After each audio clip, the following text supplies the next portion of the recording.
শিলংয়ের Jawaharlal Nehru stadium অবশেষে দেখা মিলল বাংলাদেশ ভারতের মধ্যকার ম্যাচ ভেন্যুর। যে ভেন্যুর জন্য বাংলাদেশ দল শিলংয়ে আসার পর থেকে চরকির মতো ঘুরছে এখানে প্র্যাকটিস করার জন্য, কিন্তু শেষ পর্যন্ত বাংলাদেশ দলের আগে বাংলাদেশের গণমাধ্যম এই মাঠের দেখা পেয়ে গেছে। এই মাঠ কিছুটা হলেও বিশেষ, কারণ এখানকার সারফেসের জন্য, এখানকার অবকাঠামোর জন্য। সবচেয়ে মজার বিষয় হচ্ছে এখানকার ঘাস, যেটাকে বলা হচ্ছে রাই গ্রাস। এই ঘাস শুধুমাত্র ভারতে ধর্মশালা ক্রিকেট গ্রাউন্ড এবং শিলংয়ের জওহরলাল নেহেরু স্টেডিয়ামেই রয়েছে। কেন এই ঘাস এত বেশি স্পেশাল ফুটবলের জন্য, সেটা বুঝতে হলে প্রথমে এই ঘাসের বৈশিষ্ট্য জানতে হবে। মূলত শীতপ্রবণ অঞ্চলের জন্য এই রাই গ্রাস বিশেষভাবে উপযোগী। এটি শীতকালীন অঞ্চলে দীর্ঘ সময় ধরে টিকে থাকে এবং এটি বেশ টেকসই, অর্থাৎ এই ঘাস অনেক বেশি চাপ নিতে পারে। তাই যে স্টেডিয়ামগুলো মাল্টিপারপাস কাজে ব্যবহার করা হয় ওখানটাতে এই রাই গ্রাস বিশেষভাবে উপযোগী। তবে এই ঘাসেরও একটা ব্যাক ড্রপ রয়েছে, সেটা হচ্ছে এই ঘাস বেশ স্লিপি এবং এর জন্য কিন্তু চলমান আইএসএলও বেশ কিছু চোটের দেখা মিলেছে শিলংয়ের এই জওহরলাল নেহেরু স্টেডিয়ামে।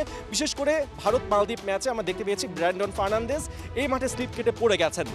অর্থাৎ কিছুটা নতুনত্বের সাথে কিছুটা ডাউন সাইডও রয়েছে এই মাঠটার। তবে অবশ্য হামজা চৌধুরীর জন্য এই ধরনের মাঠ, যেগুলো কিনা ইউরোপিয়ান স্টাইলে তৈরি করা হয়, বেশ উপযোগী এবং হামজা চৌধুরী এটাকে কাজে লাগাতে একদম মুখিয়ে থাকবেন। তবে সবচেয়ে বড় যেটা প্রশ্ন, বাংলাদেশের বাকি প্লেয়াররা যারা মিডফিল্ডে থাকবেন, যারা কিনা হামজার থেকে বল পাবেন সামনের দিকে স্ট্রাইকাররা, তারা কি এই স্পিডি গ্রাসের সাথে মানিয়ে নিতে পারবেন কিনা।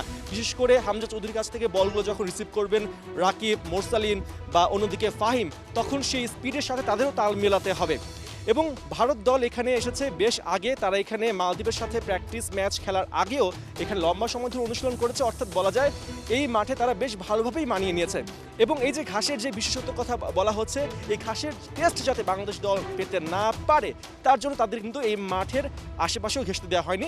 শুধুমাত্র তাদেরকে জওহরলাল নেহেরু স্টেডিয়াম কমপ্লেক্সের যে টার্ফ গ্রাউন্ড আছে সেখানে দুদিনের প্র্যাকটিসের অনুমতি দেওয়া হয়। এই মাঠে এখন পর্যন্ত একটা আন্তর্জাতিক ম্যাচ হবার পাশাপাশি আমরা দেখতে পেয়েছি আইএসএলেরও বেশ কিছু ম্যাচ হয়েছে, যেখানে কিনা দারুণ ফুটবল উপহার দিয়েছে দলগুলো। অর্থাৎ ভারতীয় টিম এখানে দলগতভাবে প্র্যাকটিস করতে আসার আগ পর্যন্ত তারা নিজ নিজ ক্লাবের হয়ে এখানে আইএসএল খেলেছে, যা এই দলটার জন্য প্লাস পয়েন্ট। অন্যদিকে বাংলাদেশ এখন পর্যন্ত আমরা আসার আগ পর্যন্ত তারা ঢুকতেও পারেনি, এই মাঠ দেখতেও পারেনি, যেটা প্রেস কনফারেন্সে সহজেই স্বীকার করে নিয়েছেন হাবির কাবরেরা। তিনি বলেছেন যে ফ্যাসিলিটি আরেকটু বেটার হলেও হতে পারতো এখানে, কিন্তু আফসোস সেটা হয়নি এবং সেটা নিয়ে আসলে কোনো ধরনের তার আর অভিযোগও নেই। এখন সামনের দিকে তার ফোকাসটা রয়েছে ভারত ম্যাচের দিকে এবং বাংলাদেশের জন্য 2003-এর পর আবারও ভারতকে হারানোর বড় একটা সুযোগ তৈরি হয়েছে, কারণ কাবরেরা বলছেন তারা ইতিহাসের সেরা দল নিয়ে মাঠে নামতে যাচ্ছেন।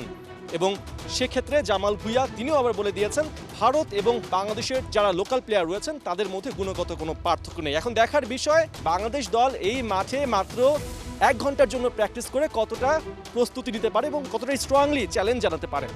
পার্থ বণিক, 71, শিলং, ভারত।